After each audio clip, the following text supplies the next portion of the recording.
por el mapa, porque tenemos otro tema del que hay que hablar con bastante importancia, con bastante interés. Es un tema que estamos monitorizando bastante de cerca. Ya lo sabéis, desde hace mucho tiempo, quienes nos seguís aquí desde hace ya un tiempito habréis sabido que le damos bastante interés a Corea, que le damos bastante atención a Corea, porque no solo está posicionada estratégicamente en aquella región en la que os hemos dicho que Estados Unidos ha puesto el foco desde la administración de Obama, que es el Asia-Pacífico, sino que además, por sus características internas y también por su potencial papel en la pugna entre China y Estados Unidos, el papel que puede llegar a jugar Corea es importantísimo. Ni hablar, por supuesto, de que es un conflicto abierto con armamento nuclear involucrado. Así que ya de por sí es un conflicto importante. Pero porque además sus dinámicas internas son no solo importantísimas para entender lo que pasa, sino por lo general bastante mal entendidas. Bueno, sabréis de sobra, ¿no? Ale también lo sabrá, que el seguimiento que se suele hacer en general de muchísimos países, de muchísimas regiones, cuando muchísimos medios de comunicación analizan la política internacional es, bueno, limitado o como mínimo aporta poco, muy a menudo. Pero es que en el caso de Corea, lo sabes tú bien también, Ale, es total. O sea, la falta de rigor, la falta de profundidad en el análisis, la falta de consulta de las fuentes primarias con respecto a la península de Corea es total. Y ya ni siquiera me refiero solo al caso de Corea del Norte, que sabéis que los medios de comunicación con respecto a Corea del Norte generalmente están más interesados en generar un titular que dé así chispa y que genere clics, que en analizar lo que pasa dentro del país, las dinámicas internas, las lógicas políticas que rigen al país, su posición con respecto al conflicto intercoreano, sino también en la propia Corea del Sur. Porque de hecho, y ahí además los grandes medios de comunicación no tienen la excusa del hermetismo, porque Corea del Sur es un país que se puede consultar y que se puede estudiar con relativa facilidad. Y si buena parte de estos medios de comunicación hubieran seguido la situación de la política surcoreana, sabrían, como sabemos aquí y os hemos contado muchas veces, que la clave para entender por qué empezó a haber una muy importante escalada a finales del año 2022 y por qué se ha recrudecido desde entonces y afrontamos un 2024 con un importante riesgo de guerra en la península, es el cambio político en Corea del Sur. La presidencia de Corea del Sur desde el año 2022. Porque es el gran cambio que ha habido políticamente en la región. No ha habido un cambio importante en la estrategia estadounidense, no ha habido un cambio importante en la política japonesa, no ha habido un cambio importante en la política china, no ha habido un cambio importante en la mirada de Rusia con respecto a Asia-Pacífico, y no ha habido un cambio importante en lo político en Corea del Norte. Sí lo hubo en Corea del Sur. Así que bueno, hoy vamos a contaros, para empezar, qué es lo que ha pasado a final de año para cerrar este 2023, cómo ha empezado, bueno, ese 2023, cómo ha empezado este 2024 en la península de Corea, cuáles son las claves para entender qué puede llegar a pasar en el 2024 o qué puede llegar a no pasar en el 2024 y vamos a responder, por supuesto, a vuestras preguntas, como ya lo hemos hecho en las últimas hora y 30 minutos con Ale y con Nacho, pues ahora también con respecto a Corea. Así que no sé, Ale, por dónde me recomiendas empezar o si hay alguna pregunta o... No, bueno, por ahora nos están dando la razón con el tema de la cobertura mediática que se le da a estos temas y bueno, pues lo importante que yo creo que es además recoger el guante para dar nosotros pues esa información ofreciendo todas las versiones, ¿no? Sin ese posicionamiento que no corresponde al periodista y bueno, pues para eso el tema de Corea va a ser clave. Sobre cómo empezar, estos días hemos estado haciendo un seguimiento importante sobre, como siempre nos cuentas, temas genéricos, ¿no? Del Pivot to Asia o sobre el cambio de coyuntura interna con Yoon Suk-yeol, que eso es muy, muy importante. Y por otro lado, los temas puntuales que hemos comentado menos genérica esta semana, que ha sido el ataque sobre el líder opositor, intento de asesinato, yo creo que lo podemos llamar. Habría que ver un poco qué ha ocurrido, pero ya lo hemos comentado, del líder del Partido Democrático, si no me equivoco. Sí. Lee Jae-myung. Y tenemos novedades que han sido noticia estos últimos días, que es lo que quizás sí que podríamos comentar, Edu, que es esos ataques que se están dando no sé si decir ataques realmente, porque tampoco ha habido choques, ¿no? Se están dando lanzamientos desde el lado norcoreano. Hemos visto varios casos de lanzamientos, no sé si son de artillería o que nos puedes comentar, nos lo puedes explicar tú mejor, la verdad. Yo ahí la verdad es que me he perdido un poco más. Y mientras hay una disputa marítima importante en esas islas sobre cómo debe ser el control de la frontera marítima, ¿no? Si debe ser un poco más lineal, cubriendo las aguas de las islas como reclama Corea del Sur, o esa frontera tan curiosa que proponía Corea del Norte, ¿no? En la que se le dan las islas al sur, pero las aguas son principalmente norcoreanas. Sí, ahora vamos a analizar eso. Creo que antes hay justo una suscripción que se nos ha pasado a agradecer, que era la de Elia Valkyr, me parece. Así que nada, recordad que tenemos ese objetivo, 600 suscripciones para hoy, que con Prime es totalmente gratis, suscribirse, botoncito de Prime, y nos apoyáis económicamente, y que para que estemos aquí en Twitch, pues ya sabéis que ese es el apoyo que nos podéis dar, y luego os cuento una cosita del QR. Pero sí, en cualquier caso. Varios puntos que tocar aquí, ¿no? Hay que, primero, la frontera, vamos a hacer un pequeño zoom, ¿vale? O un gran zoom, porque la cuestión central de lo que ha ocurrido, ¿veis esta línea negra? Y esto hay que tenerlo en cuenta. Esta línea negra en tierra es muy fácil, es el paralelo 38, ya lo conocéis, la línea divisoria de las dos Coreas que surge a idea del ejército estadounidense en el marco de la guerra de Corea para separar para partir en dos básicamente la nación coreana y dejar en el lado de influencia estadounidense por aquel entonces lo que era la incipiente Seúl, ¿sí? Que sería en aquel momento probablemente la segunda ciudad más importante de Corea, solo por detrás de Pyongyang. Bueno, pero ¿qué pasa en la línea marítima? Claro, ahí está la discusión, ¿no? La parte de la frontera, lo que sería la frontera marítima, es un elemento de discusión muy importante. Primero, quizá me he pasado con el zoom, así mejor. Primero porque, perspectiva norcoreana histórica. Corea es un único país, es una única nación, y por lo tanto los coreanos, en ese caso del norte, deberían tener derecho a acceder a el mar de Corea, al mar de la península coreana con libertad.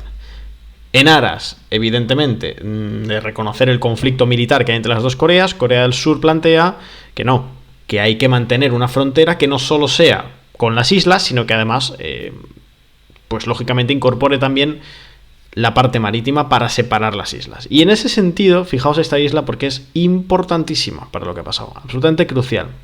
Es la isla de Yeonpyeong. ¿Sí? Ahí, lo he puesto un poco mal, vale. Esta isla de Yeonpyeong fue muy importante en el año 2010. En aquel momento hubo una verdadera crisis, la crisis de la isla de Yeonpyeong, un verdadero pico de tensiones entre las dos Coreas, que luego se fue enfriando, pero que en aquel momento daba la posibilidad, en muchos medios, para muchos analistas, de que estallase frontalmente la guerra de Corea. Porque lo que ocurrió fue que en el marco, para que veáis que estas lógicas que juntamos de los ejercicios militares conjuntos, del lanzamiento de misiles, viene de muy atrás, que en el marco de ejercicios de ensayo militar que estaba haciendo Corea del Sur en la zona, Corea del Norte, en un toma y daca, lanzó unos obuses contra la isla de Yeonpyeong y mató a 4 personas, a 4 surcoreanos. 2 de ellas, si no me equivoco, eran civiles. Y como respuesta, Corea del Sur lanzó también artillería contra las bases norcoreanas, si no me equivoco, de Mudo y de Keimori. No me acuerdo exactamente el nombre, si lo he dicho bien, pero creo que era así. Unas bases, ¿no? Hoy lo que ha pasado, la forma en la cual hemos abierto el año, ha sido con una reedición o una pre-reedición de la crisis de la isla de Yeonpyeong. ¿Por qué? Corea del Sur, esto es información confirmada, abrió fuego real por primera vez desde el año 2018 alrededor de la isla de Yeonpyeong. En ningún caso sobrepasando la línea negra. Esto es muy importante. No se sobrepasó la frontera marítima desde el sur hacia el norte. ¿Por qué? Porque según el sur, Corea del Norte había hecho lo mismo. Desde islas cercanas a Yeonpyeong, pero en la parte norcoreana, se habían disparado varios se habían realizado varios disparos de artillería en dirección a la isla de Yonpyong, la que tuvo la crisis del 2010, también sin pasar la línea. Esto es un detalle muy importante. Ni el norte ni el sur, al menos en esta crisis, han sobrepasado la línea fronteriza marítima, ¿sí? Esa línea negra. Así que por ahora, por lo menos, hay espacio para la escalada, ¿no? Todavía pueden pasar bastantes cosas como que se sobrepase esa línea, pero por el momento no se ha sobrepasado. Estos disparos Corea del Sur los denunció durante 3 días, si no me equivoco, jueves, viernes y sábado creo que era, o viernes, sábado, domingo. Me hago un poco lío con el cambio horario, pues es que la península de Corea está bastante adelantada en términos de hora.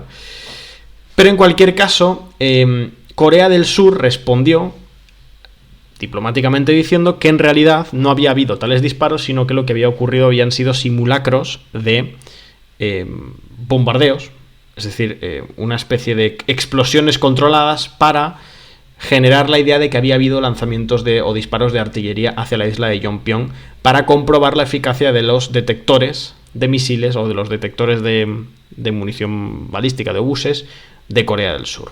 Esas es un poco ahora mismo las versiones. Corea del Norte niega haber realizado esos disparos de artillería y Corea del Sur lo afirma. Ahora bien, esto viene de muy atrás. Esta crisis por ahora es esto. Puede escalar a más. Además, el escenario no es de lo más halagüeño porque, como digo, fue justamente esta isla el escenario de una crisis muy importante con muertos, y porque además Corea del Sur ha dicho que ellos confirman que efectivamente Corea del Norte realizó esos disparos y que además, en respuesta, ya advierten que ellos mismos van a seguir realizando disparos de artillería con fuego real. Pero ¿qué pasa? Que toda la diplomacia, que ahora responderé a las preguntas que haya, ¿no? Pero toda la diplomacia que se había quebrado durante el último año y medio, a través o como consecuencia de la llegada al poder en Corea del Sur del anticomunista Yoon Suk-yeol, del Partido del Poder Popular, y cuando digo anticomunista luego lo explico, ¿no? Pero no es un adjetivo, es una definición propia, suya. Lo que había pasado, o el hecho central con el que cerrábamos el año, que puede parecer poco importante, pero creedme que no lo es que Corea del Norte, en su plenario de cierre de año, a través del propio Kim Jong-un, destacó o afirmó que se negaba, se rechazaba o se descartaba en el corto y en el medio plazo, como mínimo, no lo decían con estas palabras, pero más o menos mientras perdure el gobierno actual de Corea del Sur, que tiene mandato hasta el 2027, descartaban la reunificación. Bueno, esto evidentemente uno podría decir, bueno, pero es evidente que la reunificación no iba a llegar, porque está muy lejos la reunificación. Bueno, sí, pero en materia de política exterior, en materia de las relaciones intercoreanas, Corea del Norte, incluso en los peores momentos de las relaciones intercoreanas, con Lee Myung-pak, con Park Geun-hye y con el propio Yoon Suk-yeol en el último año, nunca había renunciado a esa idea. Nunca había hecho explícitamente, nunca había dicho, no concebimos como algo posible la reunificación ahora. Y además pasó a definir a Corea del Sur como un enemigo, como un estado beligerante y un estado enemigo. Y esto tampoco había pasado. En la dirección opuesta sí, de hecho, cada vez que entraba a gobernar lo que son los sectores de la derecha anticomunista, pues en su momento Lee Myung-pak y ahora Yoon Suk-yeol, en el libro blanco de defensa de Corea del Sur se cambiaba la definición de Corea del Norte a estado enemigo, no a estado con lazos de sangre, por ejemplo, sino a un estado directamente enemigo. Bueno, este cambio, esto Corea del Norte nunca lo había hecho. No lo ha hecho con Lee Myung-pak, no lo hizo con Park Geun-hye, pero sí lo ha hecho con Yoon Suk-yeol. O sea que en términos diplomáticos estamos en una situación que al menos desde la perspectiva norcoreana nunca se había alcanzado, desde la época de las dictaduras militares surcoreanas. Entonces, tenemos por delante más de 3 años de continuidad del actual gobierno surcoreano, que desde luego, insisto, las relaciones con Corea del Norte son absolutamente inviables en ese marco, en el marco del actual gobierno surcoreano. Tenemos una Corea del Norte diplomáticamente más confrontativa que lo que hemos visto en décadas. Tenemos el elemento de la persuasión nuclear, el desarrollo armamentístico nuclear de Corea del Norte, que sigue ahí, la proliferación nuclear. Tenemos a Corea del Norte dando relativos avances en materia de desarrollo militar en otros ámbitos, como por ejemplo, habiendo conseguido poner por fin en órbita su primer satélite de espionaje militar y diciendo que van a poner otros 3 este año, que habrá que verlo. Y también en el marco de Estados Unidos, que aunque quiera poner el foco en Asia-Pacífico, ya sabemos que tiene bastante lío, evidentemente, en Oriente Medio y Europa, como os lo contamos aquí casi todos los días. Y en el marco, además, de unas relaciones entre Rusia y Corea del Norte que están bastante bien, bastante intensas en lo que tiene que ver con lo militar. Sabemos que hubo aquellas reuniones entre Putin y Kim Jong-un, sabemos que hubo la visita del ministro de Defensa de Rusia a Pyongyang, sabemos, o prácticamente tenemos la constancia, yo no soy de los que siguen tan de cerca el conflicto en Ucrania, pero creo que es así, tenemos la constancia de que ha habido municiones norcoreanas sobre el terreno en la guerra en Ucrania, o estamos cerca de tener la confirmación, ahora Ale me desmentirá si no, y tenemos que además Rusia no se ha negado a eventualmente llevar a cabo ejercicios militares conjuntos con Corea del Norte. Todo ello además en un contexto en el que no solo los vínculos militares belicistas entre Estados Unidos y Corea del Sur están en un pico histórico, sino que además las relaciones entre Japón y Corea del Sur, por motivos que ya hemos explicado aquí muchas veces, están también en picos históricos diplomáticos y que Estados Unidos está consiguiendo un objetivo de largo plazo que siempre había sido un poco complicado por la diplomacia entre Corea del Sur y Japón, que es conformar una tríada militar en el Asia-Pacífico entre Corea del Sur, Japón y Estados Unidos para el intento de asfixia contra Corea del Norte y para la presión que desde hace muchísimos años intenta ejercer contra China.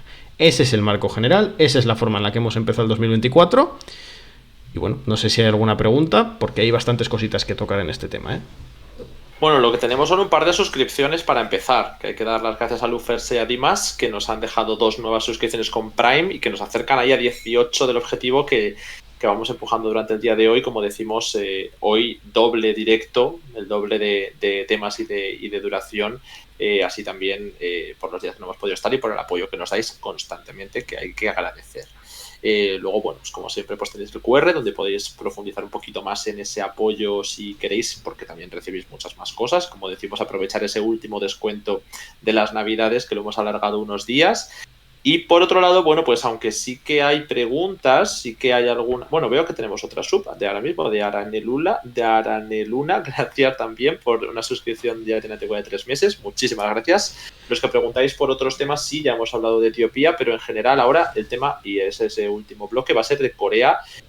Nos comentaba antes Edu sobre esos ejercicios, sobre esos simulacros y sobre esa disputa territorial que tiene unas consecuencias un poco más profundas. No se trata solo de los acontecimientos de ahora. Lo digo porque las principales preguntas, Edu, va sobre si esta crisis es de menor calado que las que ha habido en el pasado, o que si esto va a ser una crisis que pueda tener un desarrollo serio, o si simplemente son demostraciones de fuerza, ¿no? Entonces, por eso creo que es importante el contexto que nos estás ofreciendo sobre lo que sería básicamente el cambio de política de Corea del Sur, el final de la política del Sol, el choque entre los dos actores. Y una última pregunta que te lanzo, relacionado con esto, ¿no? De si va en serio o qué calado tienen, que es qué consecuencias puede tener ese giro en el que se renuncia a la reunificación. Bueno, son muchas preguntas y muchas gracias Araneluna por esa suscripción y al resto también. Bueno, por cierto, el report que nos habéis pedido en el chat ya está hecho y además nos lo habéis pedido con total justificación, ¿eh? Recordad, ni discursos de odio, ni conspiracionismo, ni insultados entre vosotros, nada.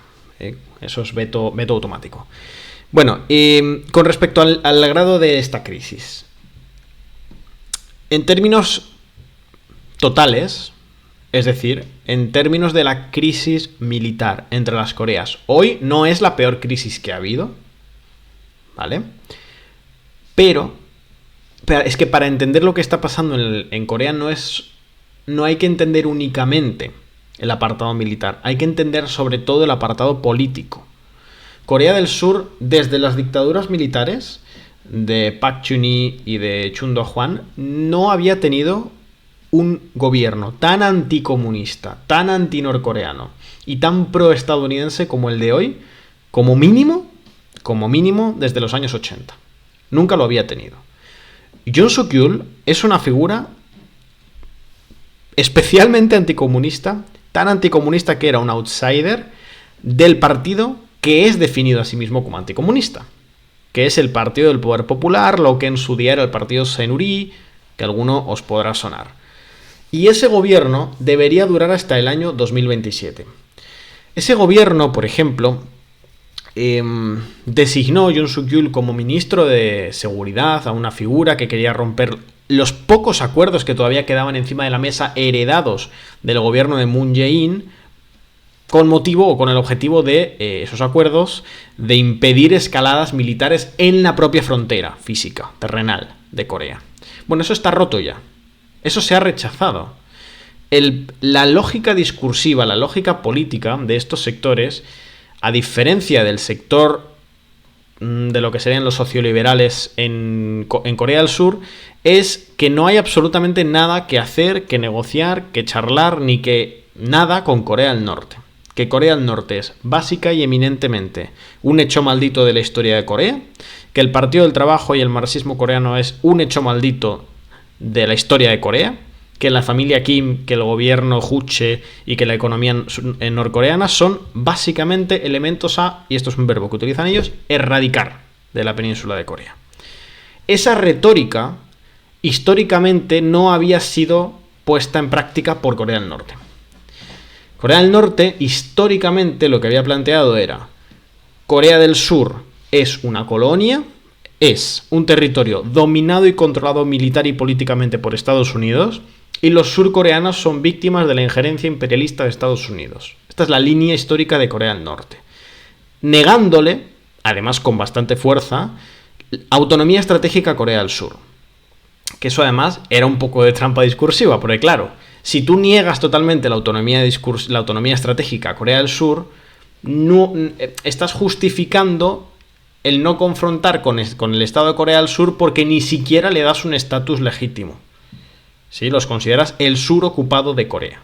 Podemos debatir si es así o no, eso ya son definiciones de cada uno, pero ellos efectivamente miraban a Corea del Sur así.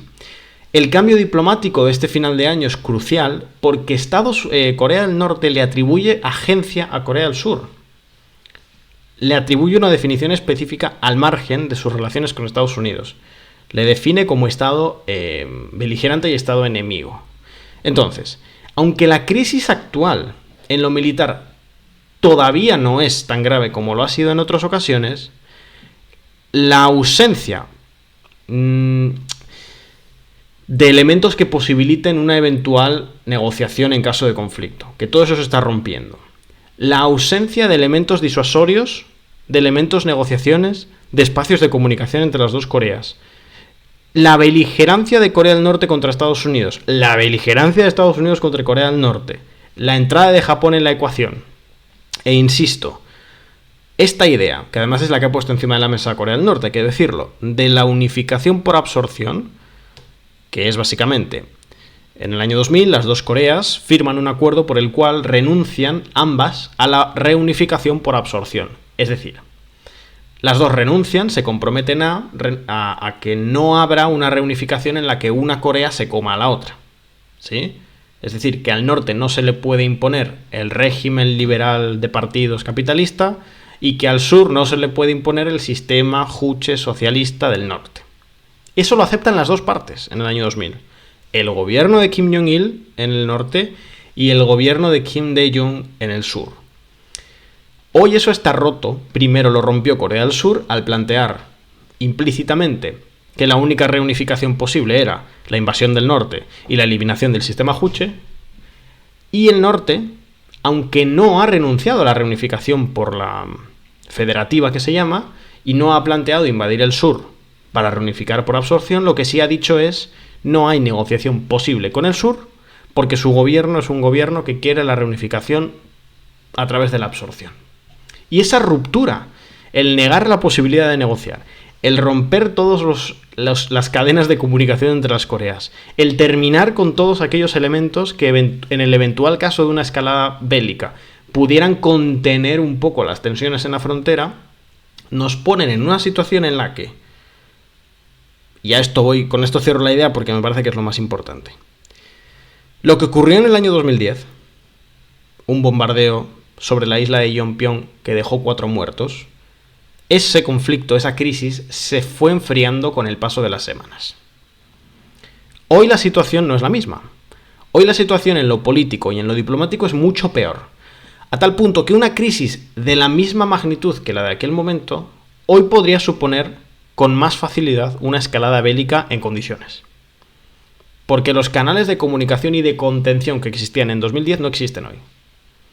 Entonces, si no ocurre nada como de lo de Yonpyong, probablemente esto siga así, tensiones, provocaciones, movimientos conjuntos, lanzamientos de misiles al mar, hasta el año 2027, que es lo que le queda a Yoon Suk-yeol como presidente. No hay reelección en Corea, por cierto.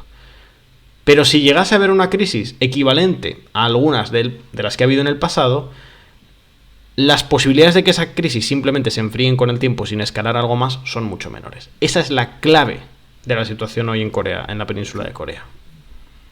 Bueno, este tema siempre destaca bastante en el chat y siempre te trae bastante interés, así que hay muchas preguntas, la verdad, se nos están acumulando unas cuantas. Lo primero, por organizar un poco las que tienen más que ver con lo que estás hablando, y así seguimos el hilo. Nos preguntan por cómo se ve este cambio de retórica hacia una posición más agresiva dentro de la sociedad surcoreana. Y bueno, pues... bueno, es que la sociedad surcoreana ya hace bastante tiempo, lo marcan así las encuestas, que cada vez se aleja más del deseo de la reunificación. De hecho, hay una grieta generacional muy importante en ese sentido. La juventud surcoreana está bastante lejos cada vez más de desear la reunificación. Y entonces hay una perspectiva que suele tener la juventud surcoreana, que es que cada vez más miran a Corea del Norte simplemente como como otro país. Otro país con el que tienes un conflicto y eventualmente ese conflicto se acabará, eso ellos esperan y ya está.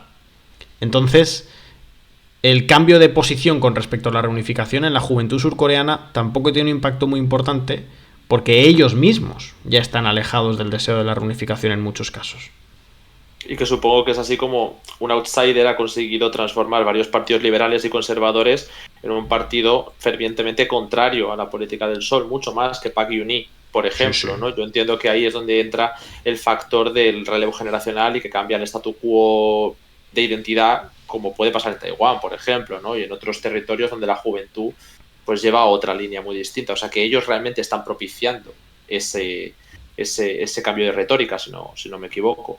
Y bueno, también los lazos familiares y culturales identitarios han ido transformando mucho y no son los mismos que la generación de sus padres o abuelos, entiendo, ¿no?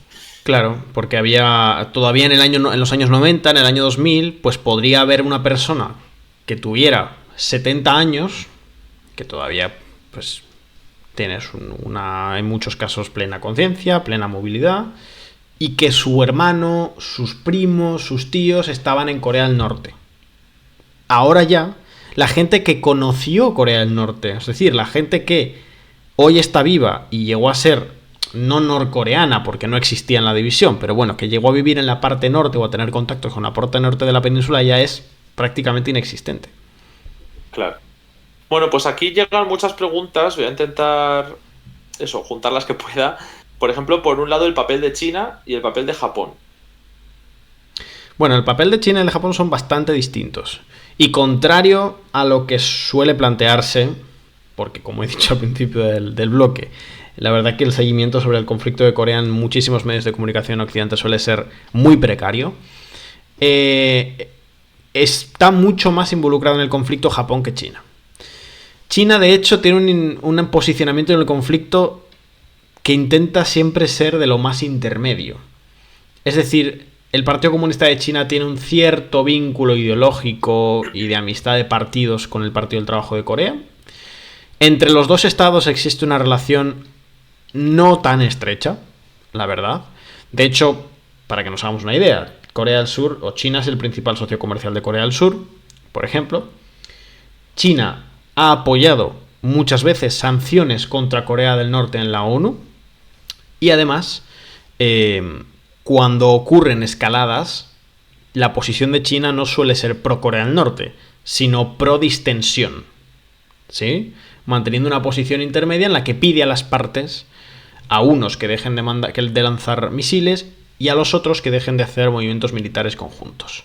Sin embargo, Japón tiene una posición clara en el conflicto, que está evidenciada en su libro azul de defensa, en el que plantean que Corea del Norte, no sé si no recuerdo mal en el documento, pero decían que era su principal problema, su principal miedo, su principal enemigo en el plano internacional.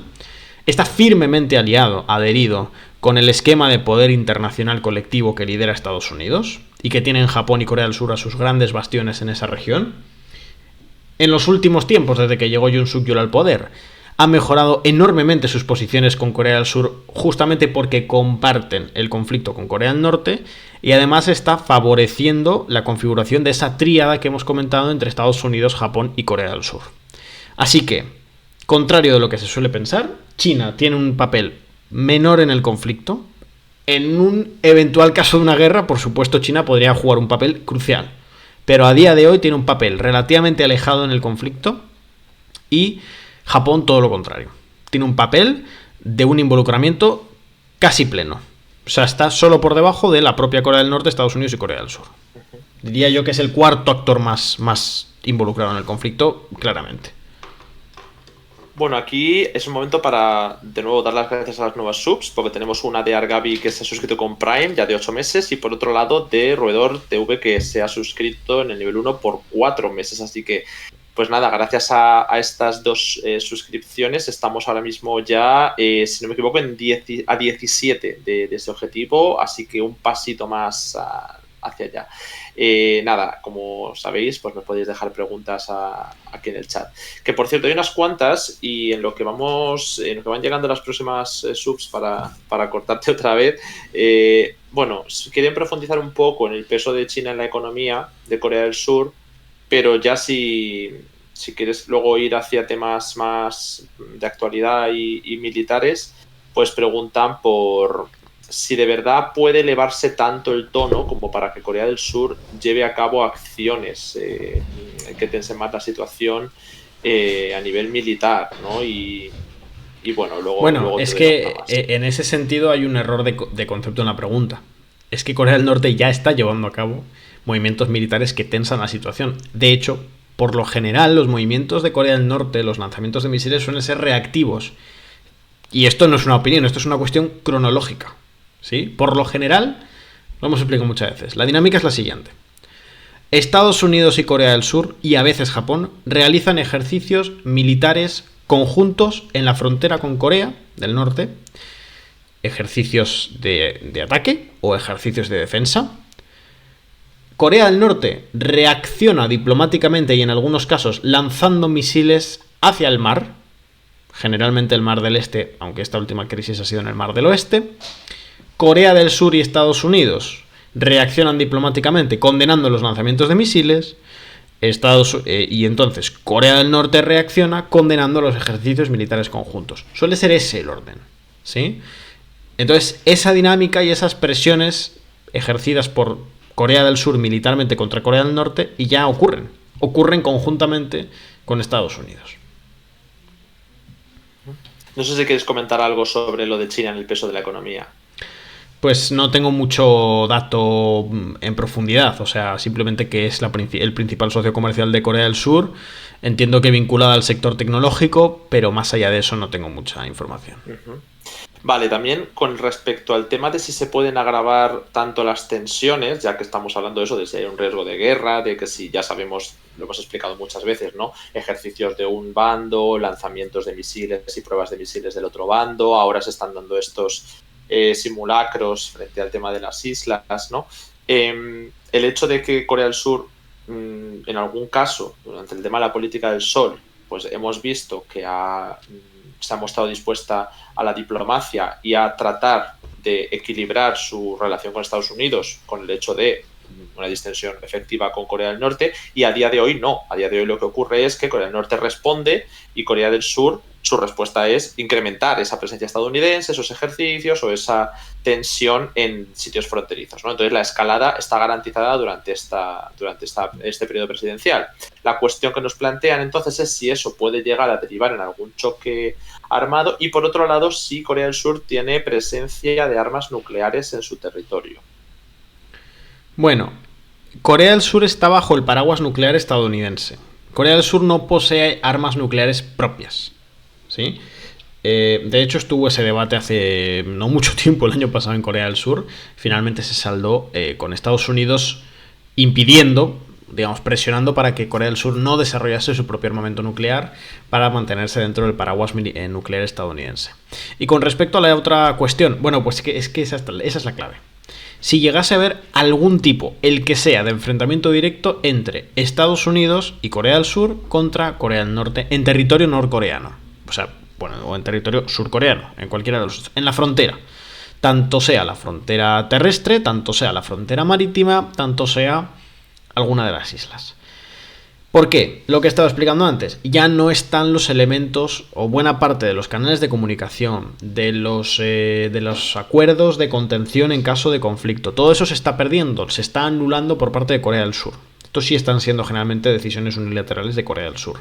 Y al eliminar todos esos canales de comunicación y al eliminar todos esos documentos que facilitaban una distensión en caso de conflicto, simplemente el riesgo de que ocurra algún tipo de choque directo ahora mismo es mucho mayor que del que había hace 15 años. Eso no significa que tenga que haberlo. Lo que significa es que si lo hubiere, la posibilidad de que eso escale a un conflicto mucho mayor es más grande que lo que era hace 10 años, 15 años, ni hablar hace 4 años que existían los canales de comunicación y todo con el gobierno de Moon Jae-in en Corea del Sur. Entonces, ya puede ser una crisis como la del 2010, como digo, que haya algún muerto en alguna isla en Corea del Sur por bombardeos norcoreanos o viceversa. Ya puede ser que se escape alguna bala en algún ejercicio en la frontera y entre en Corea del Norte y, o sea, pueden ser muchas cuestiones.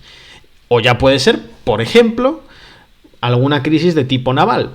No sé, que una embarcación surcoreana o norcoreana acceda a aguas al otro lado de la frontera, es decir, que un barco surcoreano entre en aguas norcoreanas o que un barco norcoreano entre en aguas surcoreanas y que pues sea asaltado, sea disparado, sea secuestrado, muchas cosas.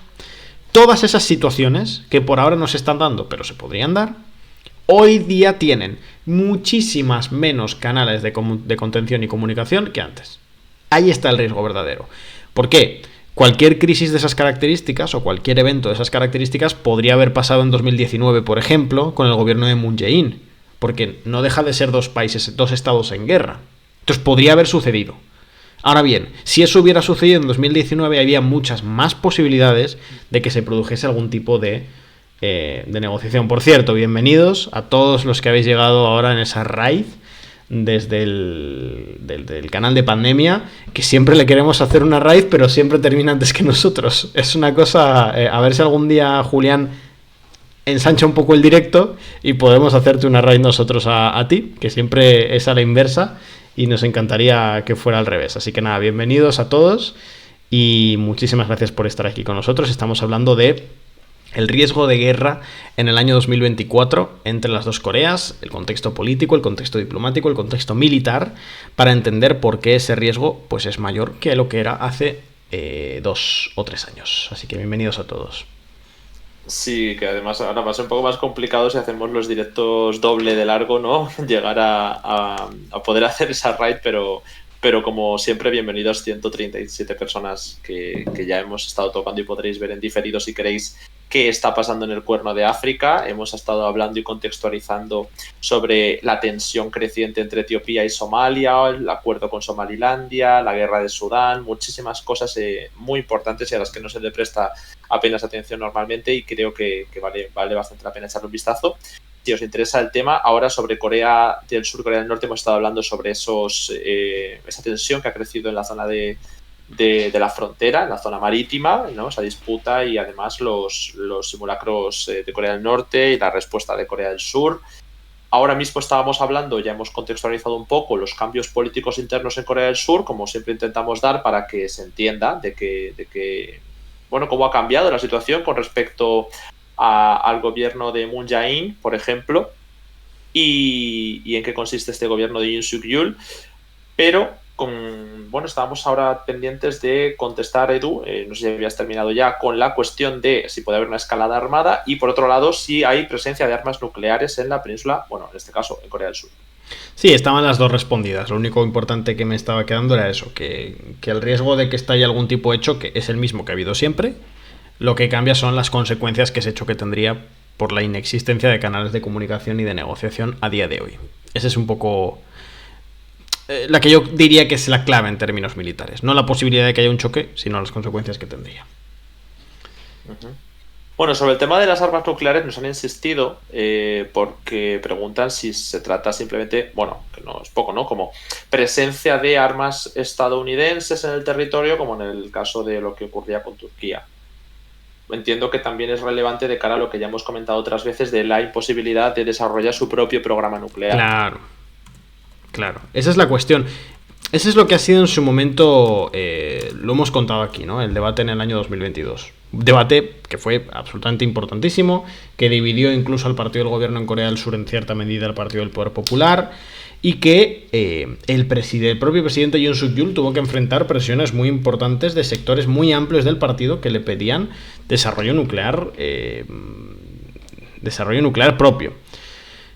Ahora mismo, si yo no me están fallando la memoria, no existen armas nucleares desplegadas en el sur por parte de Estados Unidos, lo cual no significa que no esté bajo el paraguas nuclear estadounidense. Es que son dos conceptos importantísimos. Ahora bien, cualitativamente, si Corea del Sur llegase a desarrollar su propio armamento nuclear, la situación en la península cambiaría radicalmente. Primero, porque Corea del Sur ganaría una autonomía militar y de defensa con respecto a Estados Unidos, que a Washington no le interesa en lo más mínimo, para nada, por una cuestión muy básica. De todos los escenarios posibles, a día de hoy, el escenario actual, la conservación del statu quo, es el más favorable para los intereses de Estados Unidos. Ahora mismo, ¿eh? ¿Por qué? Estados Unidos, ¿qué es lo que ha querido siempre? Y cuando digo siempre es desde el siglo XIX. Tener a Corea del Sur, o a la península de Corea, como un enclave estratégico, como una base operacional en el Asia-Pacífico. ¿Sí? Porque su posición es de absoluto privilegio. Lo vamos a ver ahora. Voy a hacer un poquito de zoom out para que se entienda lo que quiero decir. Fijaos dónde está encuadrada la península de Corea. Tiene salidas al mar oriental, tiene salidas al mar de Japón, tiene salidas evidentemente a Japón, frontera con Rusia y frontera con China. Y está, por cierto, a más de 1000 kilómetros de Taiwán. ¿Sí? O sea, todas esas cuestiones, que siempre han sido importantes para Estados Unidos en su interés en la península de Corea, a día de hoy, en el marco en el que, como os hemos contado muchas veces, Estados Unidos viró y puso su foco en Asia-Pacífico desde el año 2010, el hecho de tener una base operacional asegurada en Corea del Sur, justificada, por ejemplo, justificada internacionalmente con la retórica histórica de Estados Unidos de la protección, la salvaguarda de los aliados. Justificada con respecto a Corea del Sur porque efectivamente quiere la protección estadounidense. Y además en el marco en el que la posibilidad de que estalle un conflicto directo ahí, de momento, no es excesivamente alta, facilita que Estados Unidos, en su estrategia general de presionar a China por la vía militar, en escenarios como Taiwán, pero también en escenarios como la propia Corea, proveen a Estados Unidos de lo que siempre ha querido, esa base operacional. No sé ni a qué estaba respondiendo, se me ha ido el santo al cielo. Sobre el paraguas nuclear de Corea del Sur. Pero bueno, ya aprovecho esta interrupción para dar la bienvenida a las 35 personas que han venido con la raid de Spanish Revolution, que se nos juntan con los de Pandemia Digital. Muchísimas gracias a los dos compañeros y a todos por venir. Esperemos que os interese mucho el tema. Si no, pues lo repito rapidísimamente. Hemos tocado ya las tensiones en el Cuerno de África. Probablemente no se hayan escuchado en los medios convencionales porque es una crisis entre Somalia y Etiopía, así como los nuevos acuerdos con Somalilandia y la guerra en Sudán. Todo esto lo hemos estado tocando, ya está en diferido, bueno, lo vamos a ir subiendo en diferido, perdonad, y lo podéis ver también aquí en Twitch. Y ahora mismo estábamos hablando de Corea, la península de Corea, las tensiones recientes entre el norte y el sur a causa de ese conflicto fronterizo, en este caso marítimo, que es de larga data, pero que ahora se ha reactivado en el contexto de los cambios de tono en Corea del Sur con respecto a Corea del Norte, el fin del ánimo de reunificación y las declaraciones constantes que se dan contra el norte desde el sur y contra la reunificación. Ahora mismo hablábamos concretamente del paraguas militar estadounidense y del paraguas nuclear. Bueno, vamos a ver si tenemos alguna preguntita más. Porque el resto ya se centra más en cuestiones regionales. Bueno, sí que había antes una pregunta sobre ¿qué ocurrió con las visitas y las reuniones de los familiares en las fronteras de Corea del Norte y Corea del Sur? Nada, absolutamente bloqueadas. Y esto tiene que ver una vez más, con la política surcoreana. Lo explico muy rápidamente porque algunos ya habréis estado en otros directos y ya estaréis cansados de escucharme decirlo, pero bueno, es importante para los nuevos. En Corea del Sur existe una doctrina política que es la política del sol. Esta doctrina lo que plantea es que, a diferencia de lo que plantea el resto del espectro político, o el resto del parlamento, o el resto de los partidos, que entre Corea del Norte y Corea del Sur hay que mejorar las relaciones diplomáticas, económicas, políticas y familiares para optar o para aspirar a una eventual reunificación cuando se pueda y como se pueda.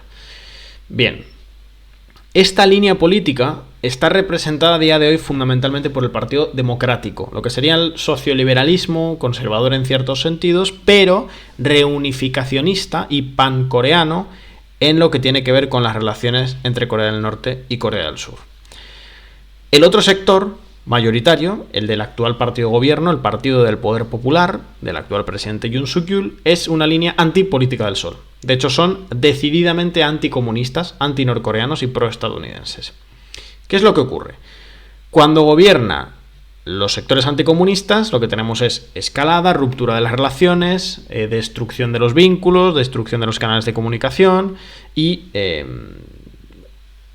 intensificación de los vínculos militares con Estados Unidos. Cuando gobierna el partido de la política del sol, que no es que se llame así el partido, digo que está en su línea doctrinal, lo que hay es todo lo contrario. Acercamientos diplomáticos, en mayor o menor medida, acercamientos económicos, como la apertura del espacio económico de Kaesong, y acercamientos familiares. Entonces, casi siempre que ha habido esos acercamientos familiares, se ha hecho en los gobiernos de los partidarios de la política del sol, ¿vale? También han sido en esos momentos cuando se han producido las reuniones entre los líderes. De hecho, las dos principales reuniones en los últimos 20 años, 25 años, fueron la de Kim Dae-jung con Kim Jong-il en el año 2000, que no tenía ese nombre, pero del partido a favor de la política del sol. De hecho, Kim Dae-jung es un poco el que lo teoriza. Y durante el gobierno de Moon Jae-in, el anterior al que hay ahora, que fueron aquellas reuniones tan sonadas en su momento, porque el propio Moon Jae-in llegó a pisar Pyongyang y a dar un discurso en Pyongyang. O sea, fueron momentos pico, la verdad, de las relaciones intercoreanas. Sí, que le llamaban la política de la luna, ¿no? Que era como gracioso. Claro, porque se llama Moon, sí. Le llamaban, pues en vez de Sunshine Policy, Moonshine Policy. Sí. Bueno, no sé si quieres contestar algo, ampliarlo un poco más, porque por ahora la pregunta que queda, es qué pasaría con las elecciones, qué pasaría en Corea del Sur si ganan las elecciones los favorables a la reunificación. Pero es que realmente yo no sé si adherirse a la política del sol podemos calificarlo como equivalente de reunificacionistas realmente. Bueno, pues sí se puede plantear que son reunificacionistas, pero hay que hacer un matiz. Una cosa es ser reunificacionista en el horizonte político, en tu línea de relaciones con el norte, y otra cosa es ser reunificacionista en la práctica. Porque en la práctica, tal como está ahora mismo los vínculos de poder en la península de Corea, la reunificación es imposible. ¿Por qué? Para la reunificación hace falta, y esta es la línea que se ha establecido históricamente entre los dos estados, una solución federativa, es decir, un estado, dos sistemas, o un país, dos sistemas, pero sobre todo, fundamentalmente, una política exterior y militar conjunta. Bueno, ahí hay un elemento de choque total, y que no se puede... ¿Sabéis cuando en política, en muchos sectores de la vida, ¿no? Pero en particular en política internacional, están aquellas posiciones enfrentadas que pueden encontrar un punto intermedio de consenso y las hay las que no. Bueno, pues entre Corea del Norte, que plantea política exterior sin tropas estadounidenses y sin injerencia estadounidense, y la política exterior que plantea Corea del Sur, que es adhesión a la estrategia estadounidense y presencia estadounidense en la península, no hay punto de encuentro. O sea, Estados Unidos o se queda o se va, pero no puede hacer una cosa intermedia. En ese caso hay que detallar aquí un aspecto. estos partidos pro reunificación no están a favor de dejar de adherir a la agenda internacional estadounidense ni de expulsar a Estados Unidos de la península. Entonces, con ellos la reunificación es imposible, con ese sector político, que es el único con cierta importancia que plantea mejorar las relaciones con Corea del Norte. Entonces, sí pueden lograr acercamientos de familiares, acercamientos políticos, diplomáticos, pero no pueden lograr una reunificación. Bueno, estaban también preguntando, creo que voy a hacer una matización simplemente, pero tampoco es cuestión de alargarnos mucho con ese tema, sobre entiendo que habla de los regeneracionistas y habían sido absorbidos por el Partido del Poder Popular. Aquí creo que hay un error de concepto, ¿no? Porque el Partido del Poder Popular es el partido de Yoon Suk-yeol y los que podían adherirse a esa política del Sol era el Partido Democrático, ¿no? de Moon Jae-in, que ahora es el que estaría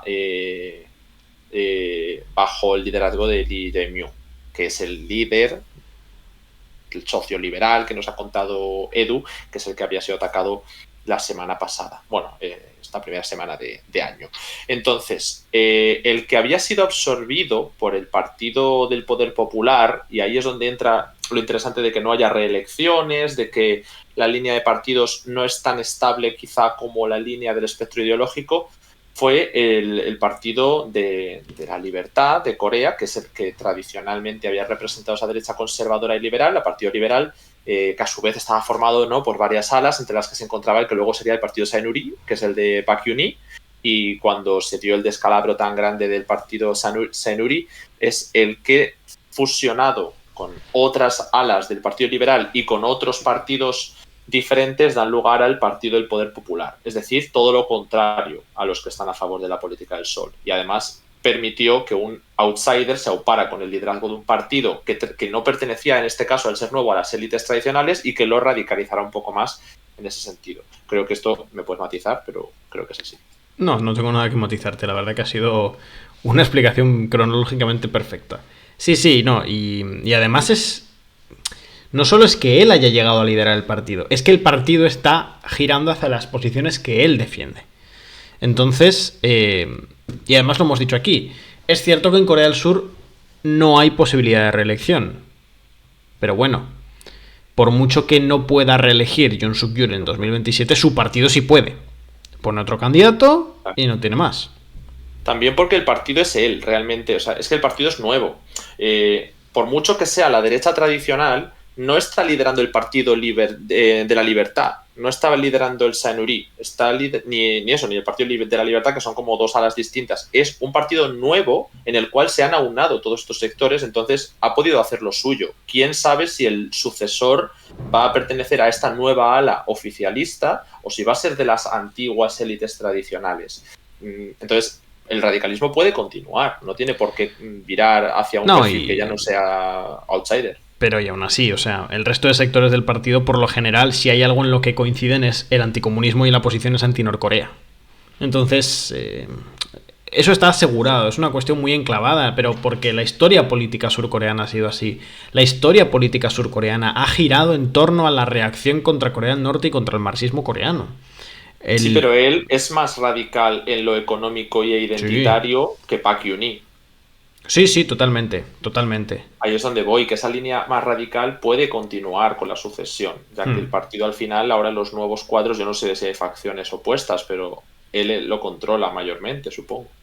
Es la facción más importante, más importante que hay. Y es una lógica, además, ideológicamente muy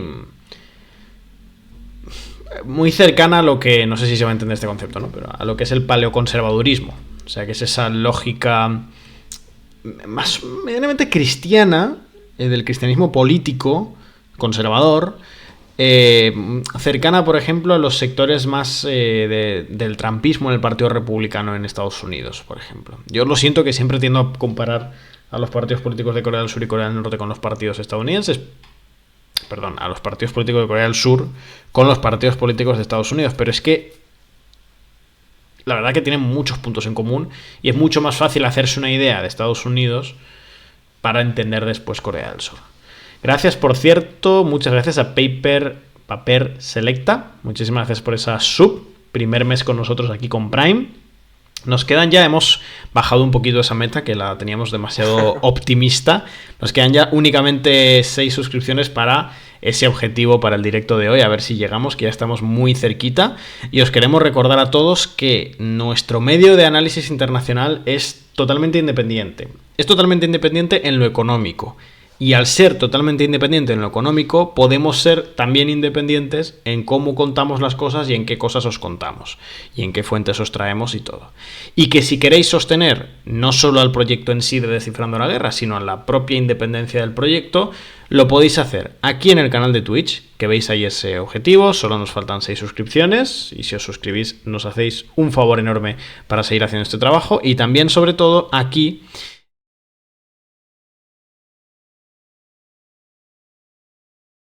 Perdonad, un momento. Sí, ahora se me vuelve a escuchar. También lo podéis hacer en ese QR que veis en pantalla, al lado del mapa, y en el cual vais a encontrar distintas ventajas, distintos planes con distintas ventajas cada uno para acceder a o para aportar económicamente mensualmente en la página web. Esas suscripciones tienen ahora mismo, sobre todo o únicamente la suscripción premium, el código de descuento DLG 2024, que os va a aportar un 24% de descuento en el plan premium. Ese plan premium aporta varias cosas. La primera, la más importante, que aportáis económicamente a Descifrando la Guerra, que hacéis posible el proyecto en la página web y en general. Pero además a vosotros, en lo personal, os aporta algunas que otras ventajas. Por ejemplo, podréis acceder a los artículos exclusivos, os llegará todos los fines de semana a vuestro correo electrónico nuestra newsletter semanal, en la que os contamos, sin los filtros de las redes sociales, todo lo que ha pasado, lo más importante en cada región del mundo.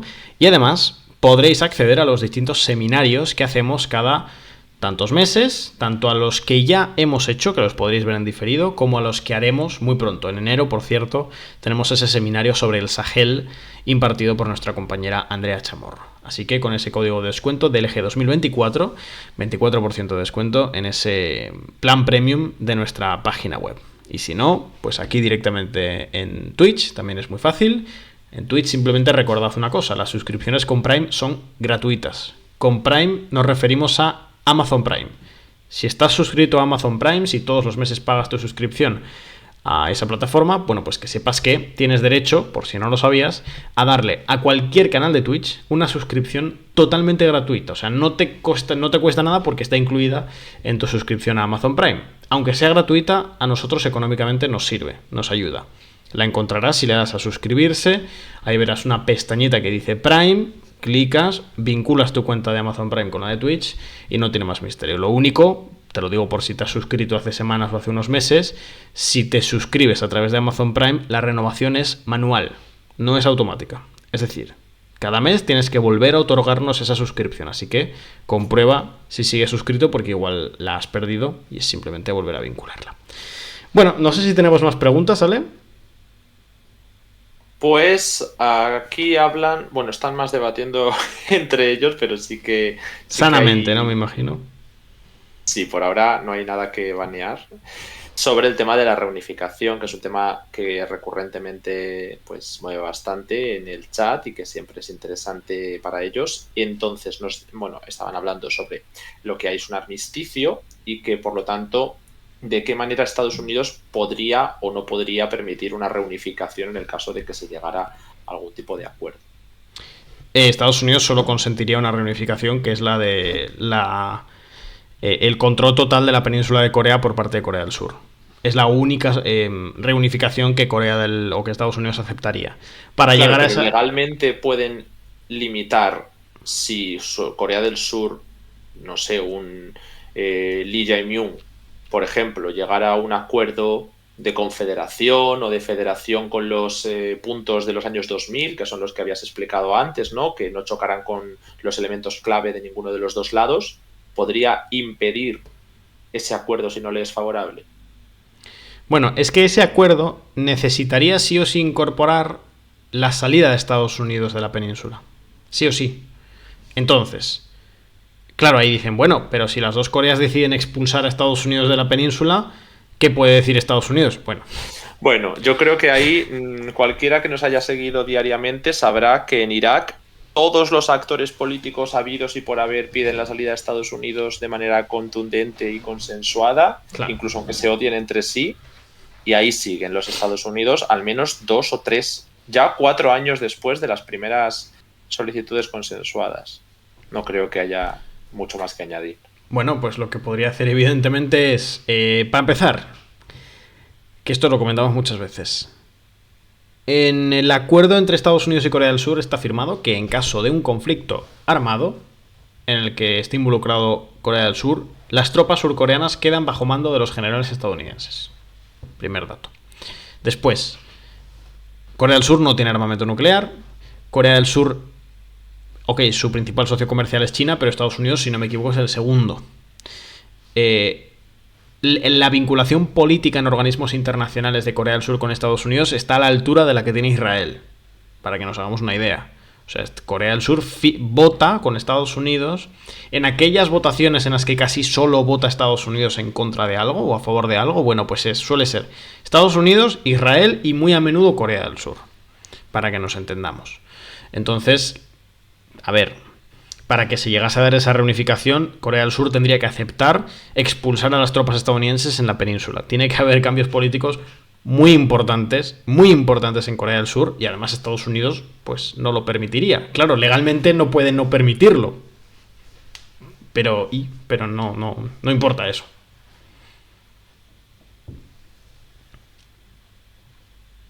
Y teníamos una nueva sub de Tosho Teimudo que ya son 3 meses con Prime y que nos está bien ahí renovando, apoyando ahí, que no os cuesta nada. Ya sabéis, si tenéis Prime, más allá de lo que tengáis en vuestra suscripción, tenéis derecho a dar una suscripción gratis a un canal de Twitch. Y bueno, pues con esto nos acercáis un poquito más al objetivo y a esas renovaciones que hay que hacer manualmente de Prime. Vale, ¿qué más tenemos? Nos preguntan por cuándo son las elecciones a la asamblea. Entiendo que en Corea del Sur, porque las últimas fueron presidenciales, y que si esto puede suponer algún vuelco en la composición actual. Entiendo que a la aritmética parlamentaria, aunque bueno, sabemos que Corea del Sur es un estado presidencial. Sí, me sonaba y así es. Son en este año, son en abril. Lo que pasa es que es un sistema presidencialista. Entonces, entre otras cosas, nos va a servir para medir la fuerza de los dos partidos principales. Lo que pasa es que como luego hay 3 años también hasta las siguientes elecciones, ahora mismo, por cierto, la oposición tiene mayoría. El Partido Demócrata está en mayoría en la Asamblea. Entonces, nada, bueno, habrá que seguirlas de cerca. A ver qué tal. Recordad, eso sí, tenemos un partido, o sea, un artículo hablando de los partidos en Corea del Sur, entre ellos explicando por qué no hay representación política de la izquierda surcoreana, más allá del socioliberalismo. Lo tenéis, sé que es bastante antiguo. A ver si lo encuentro. Mientras me lees alguna pregunta más, lo intento pasar, porque ese artículo es interesante. Sí, no, de nuevo vuelven otra vez con la cuestión que nos ocupa bastantes veces, que es la opinión de China sobre todo esto, ¿no? Porque al final es, entre comillas, el patio trasero.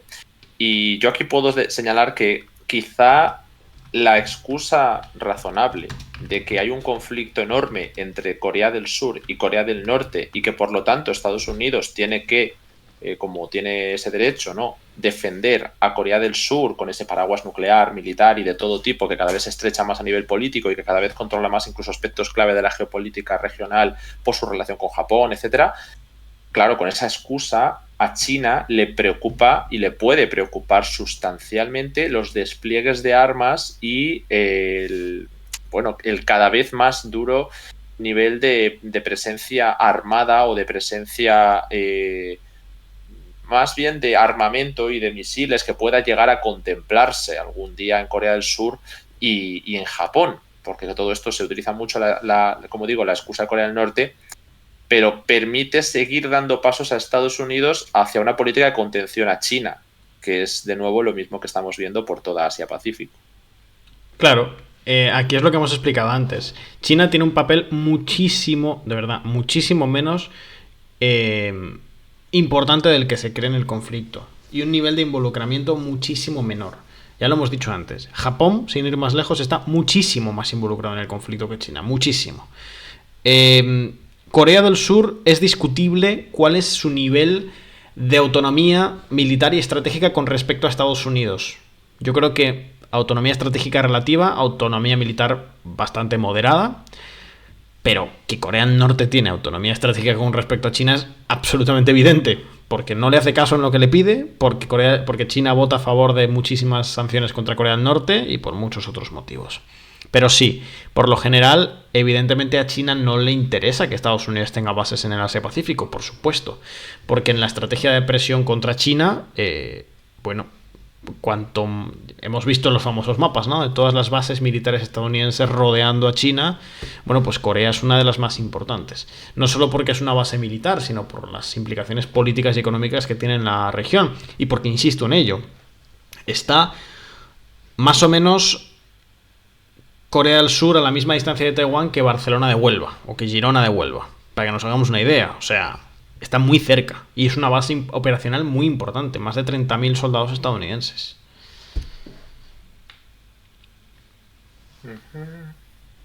Vale, de nuevo, la importancia del Parlamento de Corea del Sur. ¿Hay alguna posibilidad de destitución presidencial?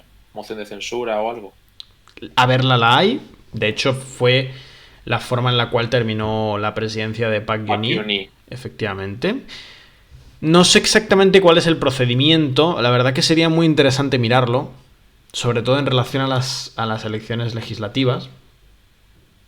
No sé si entiendo que se tienen que dar una serie de circunstancias que no se dan con Yoon Suk-yeol, pero es interesante mirarlo. Existe la posibilidad. Pasa que no te puedo decir ahora mismo qué condiciones se tienen que dar. No las sé. Claro, nos mencionan que es que con el tema de PAC hubo cuestiones de corrupción, pero el tema no se trata solo del detonante, lo importante es el mecanismo y si eso se pudiera aplicar, porque al final, a ver, pues no conocemos si hay algún tipo de escándalo en torno a Yoon Suk-yeol, pero no necesariamente para destituir a un gobierno necesitas un escándalo. Eso se necesita quizá cuando importa mucho mover indecisos, movilizar una acción política en un grupo parlamentario no unificado o mover la opinión pública. Pero realmente tú con acción política, si tienes mayoría, tienes todo el derecho del mundo a hacer un bloqueo político o hacer un asalto, ¿no? Lo que es básicamente, pues si me hago con el Parlamento, puedo intentar destituir al líder, aunque normalmente suele estar limitado constitucionalmente o por alguna ley en función de unos supuestos. Pero esos supuestos son siempre muy interpretables. A veces sí que son solamente pues bajo escándalos, ¿no?, flagrantes de incapacidad, de corrupción, tal, pero no siempre. Entonces a mí me parece que la acción política de la oposición puede estar libre en el caso de que vieran una emergencia política o un caladero de votos, lo que sea, por derrocar a un líder opositor, una moción de censura de toda la vida.